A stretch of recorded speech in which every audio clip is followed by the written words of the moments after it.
se define, mira. Yo siempre he tenido una definición sumamente corta del cine documental. Aquí viene otro problema, no se puede dar una definición absoluta. O sea, el cine documental no puede ser intervenido por nada del mundo. Uy, enfrentándome con el término documental siempre he tenido muchos problemas. Es un registro de la realidad que nos rodea. Llegar con una cámara y comenzar a grabar lo que está ocurriendo en el momento. Ahí hay un pequeño desliz conceptual, porque solamente el hecho de escoger el tema ya hay manipulación. ¿Es documental o es ficción? Es un género cinematográfico. Yo hago documentales y yo lo que hago es que la persona haga su propio papel. El término documental o el calificativo documental está un poco prostituido y se le llama documental a cualquier cosa.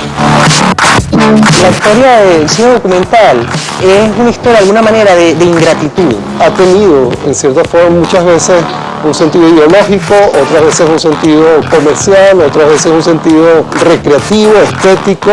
Es el cine que tiene que ver con la realidad directamente, ¿no? Es el registro directo de la realidad, lo cual no implica que sea el más objetivo. Un documental es un tratamiento creativo de la realidad. Una necesidad de estar como abierto con tus sentidos, captando la realidad dentro del tema que estás tocando, pero percibiendo tanto objetivamente por el concepto que estás tratando, como subjetivamente. Un punto de vista de un director o de un realizador frente a la realidad. ¿Qué mirada tienes hacia el mundo? ¿Qué mirada tienes hacia el otro? Si lo ves como otro o como alguien parte de ti.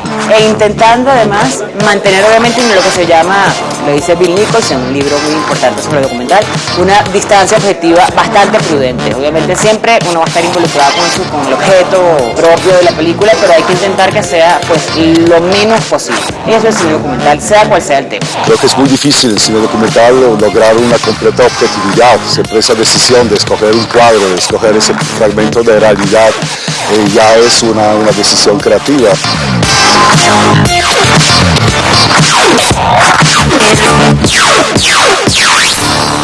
Hay una vocación muy fuerte de algunos documentalistas de intentar cambiar con el documental la realidad social. El cine que aborda la realidad y los problemas sociales. Hay unas realidades que claman al cielo, vamos a decirlo así, que son desconocidas para muchas personas, y el documentalista entonces busca ir a esa realidad, captarla en todo su dramatismo, en todo su patetismo, en toda su intensidad, para mostrársela a unos públicos más amplios. Y de alguna manera siempre está la intención de que se actúe para transformar esa realidad hacia algo más positivo, ¿no?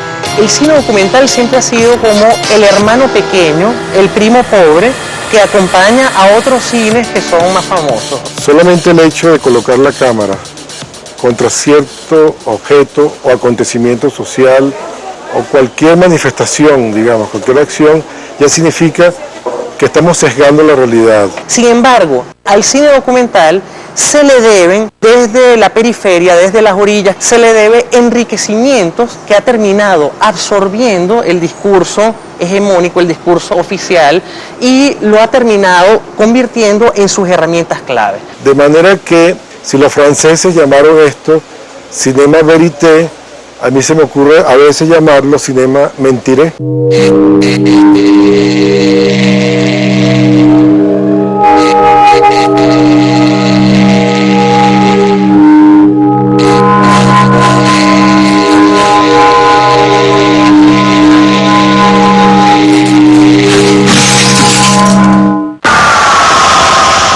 Una presentación, bueno. 1, 2, 3, 4. Soy José Urreola, soy periodista. Viendo directamente a la cámara, ¿a qué me dedico? Ahí estoy, ¿verdad?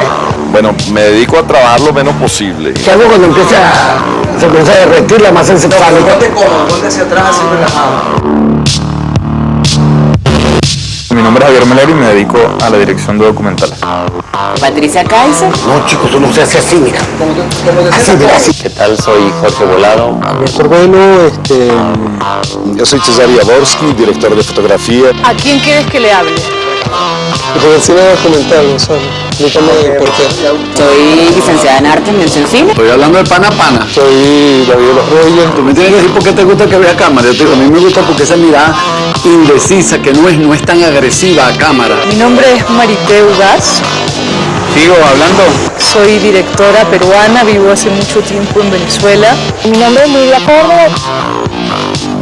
Yo soy Juan Antonio González. Bueno, mi nombre es Lidia Blaser. Mi nombre es Eduardo Martínez. Me llamo documentalista.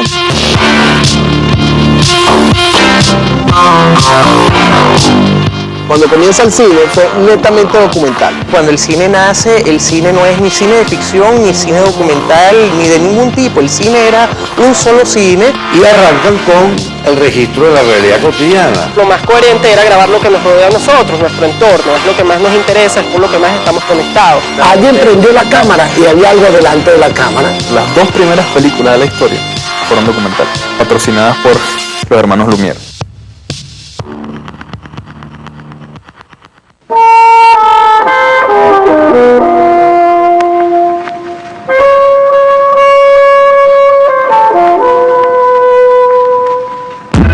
Yo creo que los hermanos Lumière no inventaron el cine, inventaron la televisión. Fueron los primeros ilusionistas del cine porque ellos crearon y fabricaron la pararrealidad del cine documental. Y donde ellos lo que hacían era poner en escena un momento que les interesaba. Siempre había una perspectiva que muchas veces estaba bien forzada. Claro que el primer documental fue la salida de la fábrica Lumière. Esta fábrica de la fábrica de zapatos que tenían los hermanos Lumière. Podría ser la película que inaugura, por ejemplo, el género de la publicidad en el cine. Durante muchos años yo declaré que la primera famosa película, que es La salida de la fábrica, los hermanos Lumière, era una ficción. Mucha gente me tira loco. Comienza cuando se abren las puertas de la fábrica. Sale un perro, sale una bicicleta. Nos vemos que la cámara está perfectamente encuadrada. La gente está vestida para la ocasión. Se ven que han dado direcciones, han dado instrucciones para que los actores, que son los trabajadores, salgan y no se crucen por delante de la cámara ni tapan el objetivo, sino que salgan perfectamente ordenados hacia los lados. La gente muy organizada, muy ordenada, una paz social obrera. Y una vez que sale el último trabajador, coincide con ese minuto de duración que tiene la película, por lo tanto se puede acabar. Entonces quiere decir muy claramente que no es tanto ese documental que tenemos idea, sino una ficción. Ahora, definitivamente que los hermanos Lumière sí podrían ser considerados los padres del documental como los padres del cine.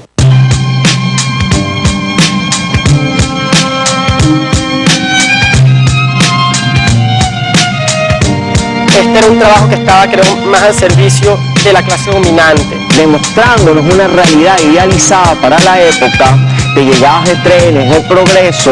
Del bebé comiendo su papilla, de la partida de naipes, que lo que hacían era delatar un estilo de vida. Y en un momento esto deja de ser interesante. Y los Lumière van a tener que despachar a camarógrafos por todo el mundo. A partir de ese momento surge uno de los negocios más lucrativos de la historia para el cine. Además es una insignia muy significativa que era abrir sus objetivos al mundo. El arte de convertir la realidad en una mercancía. Eso devino en un catálogo de actualidades. Y es lo que posteriormente explotarán ellos, profundizarán ellos en el caso de la creación de los noticieros documentales.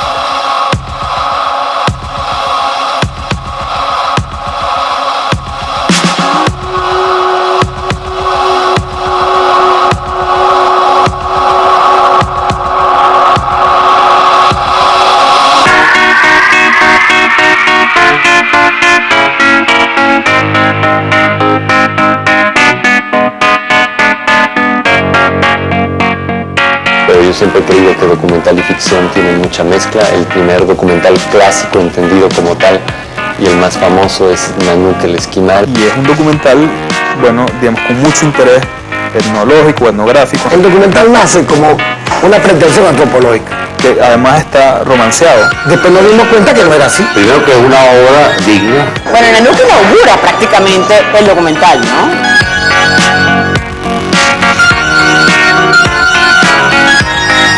Antes el documental era una cosa heroica. Y a seguir la vida de Nanook. Un tipo sufría tanto y además tenía tanto frío como el pobre Nanook. O sea, el tipo realmente, como cineasta, no se buscó el tema más fácil. El documental tratan los antropólogos de apropiárselo como un instrumento de Navidad. Eso es mentira. Sí, bueno, siempre se dice, ¿no? Que el antropólogo, por su estar allí, ya está modificando todo lo que ocurre. Entonces, no hay cine, hay simplemente que tú filmas para que te crean a ti. Porque ya es un elemento extraño que está de alguna manera interviniendo, ¿no? Hay toda una cantidad de, una especie de mitología, ¿no? Que rodea al evento de Nanook el Esquimal.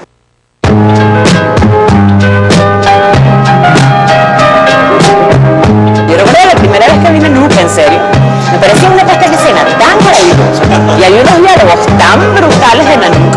Y yo decía, pero esto es en serio un documental. La convivencia que tuvo Flaherty con los esquimales, el hecho de inclusive haber ido una vez y luego haber vuelto porque se le quemaron las películas y todo esto. Y él, por supuesto, o sea, al no disponer de ese material, que de alguna manera también había sido puesto en escena, a él le interesaba el momento de la caza de la foca, le interesaba la parte de la construcción del iglú. Resulta que Flaherty se dio cuenta que esa narración no puede ser episódica, no puede ser inmóvil y que tenía que encontrar nada más y nada menos, oh sorpresa, un personaje. Y sus compañeros y sus perros también tuvieron una imagen, eso se le perdió y él lo que hizo fue hacer como cualquier película de ficción, hizo un guión. Volvió con cámara, volvió con planta eléctrica, con equipo para revelar la película. Y refilmó todas estas secuencias con muchísimo cuidado de poner casi que con un storyboard a Nanook en una parte del encuadre, con el agujero donde estaba la foca en el otro, etc. De alguna manera rompió muchas barreras, pero ya se sabe que muchas partes de la película fueron actuadas.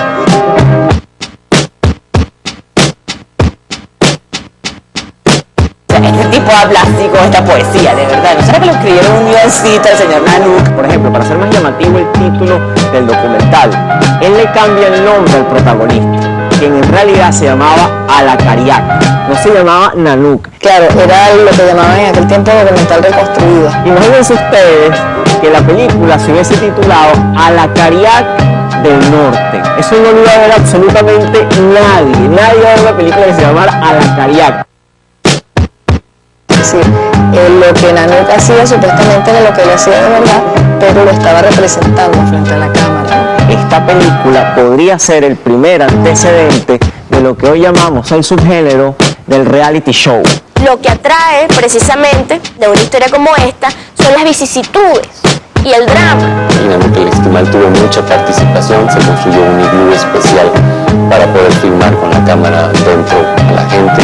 Inclusive había momentos que con fines de humor, de una pequeña ganoita salían el señor y la señora. El primer hijo, el segundo hijo, el tercer hijo. Yo ni me acuerdo cuántos hijos tienen Nanook, pero van saliendo, ¿no? Y aquella cosa que es así. El perrito. Y encima después salen los perros, o sea, todo ese sentido ya adentro. Yo decía, wow.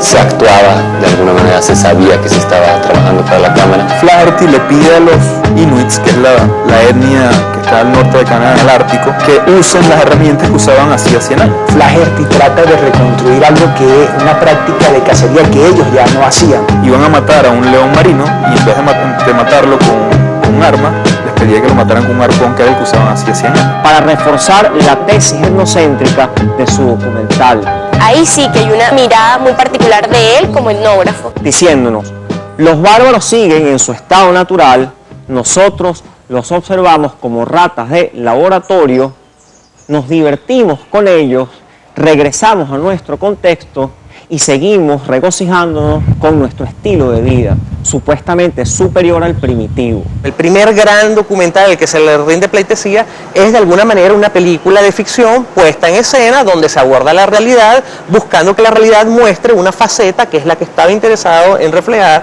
Flaherty.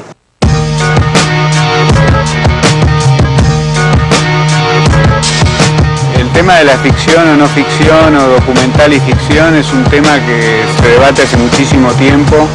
Ni el documental ni la película de ficción se diferencian tanto. Es un debate que todavía no está cerrado. El documental no es la realidad, es el retrato de una realidad que tú miras.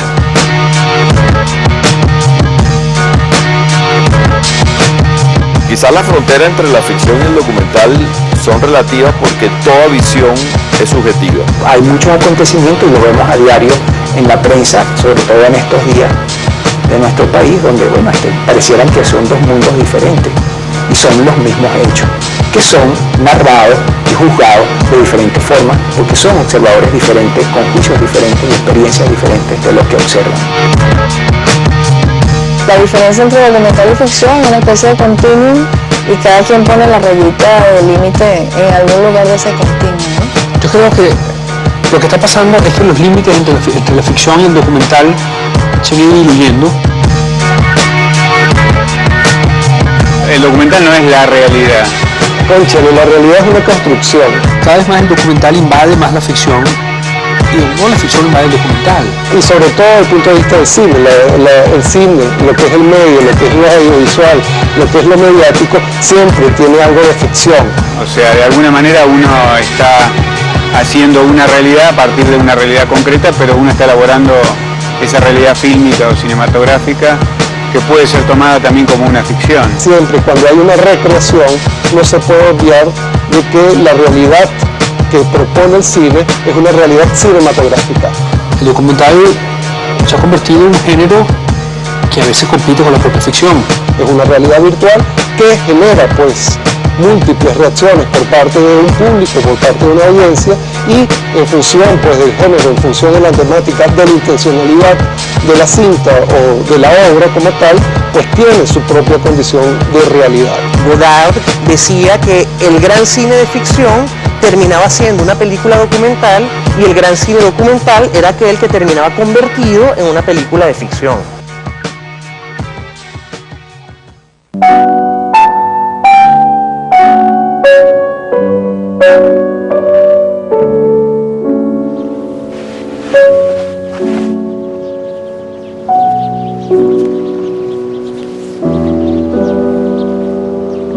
To me, it's so simple that life should be lived on the edge of life.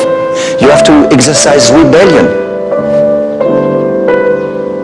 To refuse to taper yourself to rules, to refuse your own success, to refuse to repeat yourself, to see every day, every year, every idea as a true challenge, and then you are going to live your life on the tightrope.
Sin embargo, yo pienso que siempre entre documental y ficción va a haber una clara delimitación. Es decir, siempre en la ficción vas a tener alguien interpretando la realidad. En el documental va a ser la realidad sucediendo ante tu cámara. Que después tú la montes o armes un discurso con lo que recogiste de la realidad es otra cosa, ¿no? El documental yo lo considero como una creación más instantánea.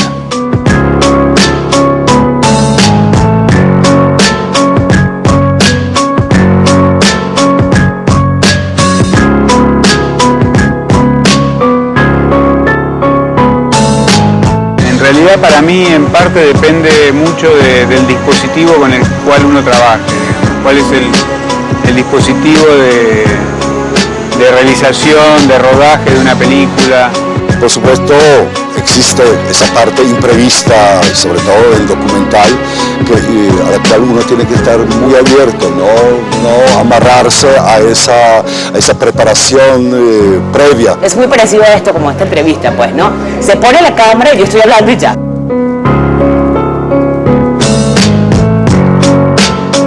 Cómo uno incorpora elementos de la realidad o no, cómo uno deja que esos elementos interfieran o no. O sea, la ficción la definiría por ahí por una cuestión de que el control es mucho mayor. Por eso que el proceso de filmación de un documental es fascinante. Porque ahora mismo yo podría pararme acá y decir cualquier cosa insólita que ustedes no esperan y desviar totalmente el ritmo de esta conversación y crear algo completamente nuevo. Y ustedes tienen que estar preparados para que eso ocurra como documentalistas. Inclusive cuando tú vas a entrevistar a alguien, como ahorita, ¿no? Y entonces me sientan aquí, yo digo, no, en mi oficina. Ya de alguna manera hay elementos ahí puestos en escena que son inevitables. Ahora, lo que yo estoy diciendo, garantizo al que lo está viendo, pues, que es lo que yo pienso. Si, por ejemplo, ustedes me dijeran, bueno, mira, quisiéramos que dijeras esto o aquello, ya la cosa se convierte totalmente en ficción.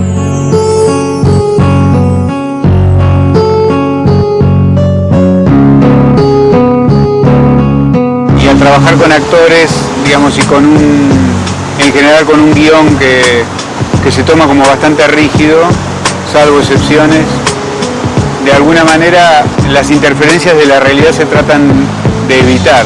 Pero con documental ocurren, por supuesto, cosas imprevistas, no se sabe exactamente con precisión qué va a ocurrir y uno tiene que estar abierto a todo eso que ocurre, inclusive de repente hay que apartar la parte estética, aparte de la parte conceptual y abrirse a esa realidad para que ese documental, ese registro de realidad que queremos lograr sea lo más amplio y real posible, ¿no?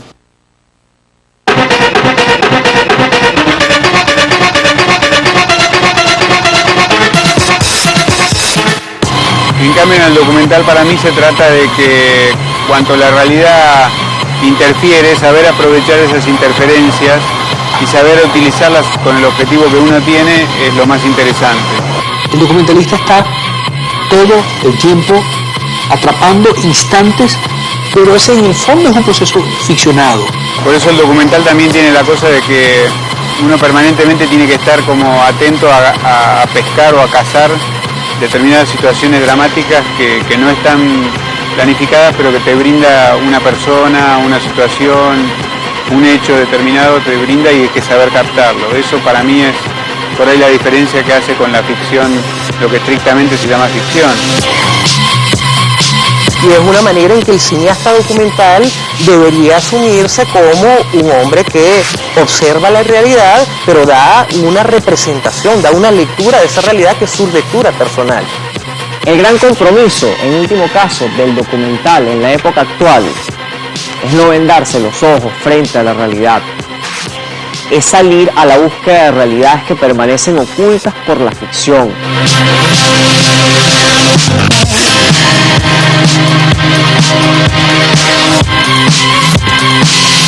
No es simplemente la de una cámara mecánica que está registrando durante horas una realidad que supuestamente ocurre bajo una mirada objetiva.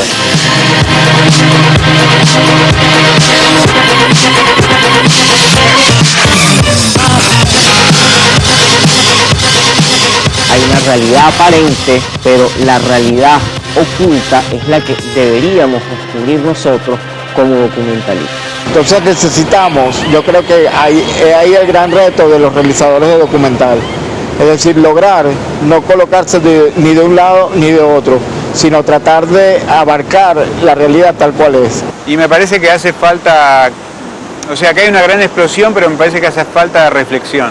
Porque si no, siempre vamos a estar o apoyando un sistema político o enfrentados a un sistema político, pero digamos nunca vamos a entender que eso no está mal, quiero decir, pero nunca vamos a entender completamente lo que nos está pasando.